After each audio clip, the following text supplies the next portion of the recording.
On a connu 81, on a connu la gauche plurielle, et puis quoi? Le résultat, il est là. Hein. Je me suis fait crever pendant des décennies pour rien. Selon une étude IFOP publiée mardi, 43% des ouvriers s'apprêtent à voter pour Marine Le Pen. Question SMS, pourquoi les ouvriers sont-ils plus tentés par le Front National que par Jean-Luc Mélenchon? En effet, qui est peut-être plus leur électorat.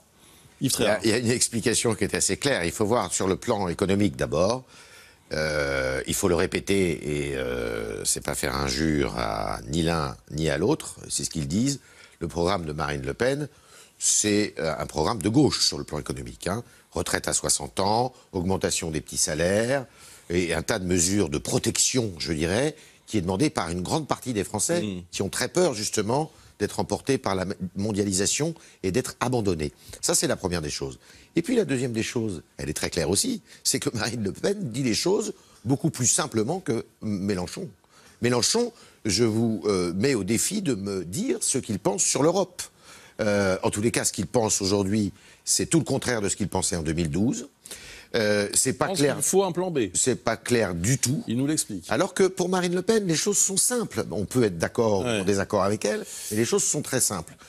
Pour, en plus, Mélenchon a chiffré son programme. C'est un programme qui coûte 270 milliards d'euros. Marine Le Pen n'est pas allée dans ces détails-là, elle. Elle y va à franco, elle nous a pas chiffré son programme, qui est sans doute aussi extrêmement onéreux. Mais en tous les cas, la différence entre l'un et l'autre, c'est qu'il y en a une qui est très claire, et qui est très claire sur l'immigration en plus depuis le début, alors que Mélenchon, sur l'immigration, n'est pas très clair. Il dit qu'il faut que la préférence nationale, il ne le dit pas comme ça, mais il plaide quand même plutôt pour, il est contre les travailleurs détachés, enfin, il a tout un discours qui est assez étonnant.